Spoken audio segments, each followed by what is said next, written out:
Mag-open tayo ng parcel ngayon, kaka-shopping mo to, kaya ang sabi ko na lang, deserve ko to dahil kahit wala ng pera, sige pa rin ang order.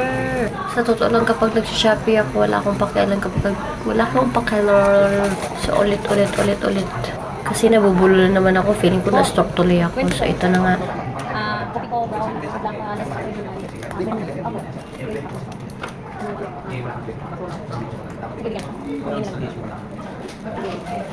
Ito na ulit kasi istorbo to si kuya, inantay ko lang talaga siyang makaalis. Bibili kasi siya ng kape. So ito, hello kuya, peace lang po. So itutuloy ko na yung pagbubukas.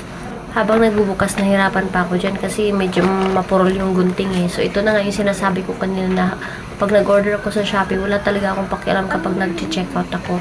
Ang inisip ko na lang kapag dumating na deserve ko to kasi nagtatrabaho naman ako. Para saan pa? Nagtatrabaho ako kung di ko rin naman bibilin yung mga gusto ko at kailangan ko. O diba? O Shopee pa more, parcel pa more, kaya walang naiipon eh. Pero okay lang yan kasi itong in-order ko naman ay para din naman sa sarili ko. Sabi ko na lang regalo ko to sa sarili ko kasi malapit na yung birthday ko. Ilang gabi ko rin itong pinag-isipan kaya chinek out ko na lang talaga kahit medyo pricey siya. Wala pa naman siyang 1K pero nearly 1K na siya.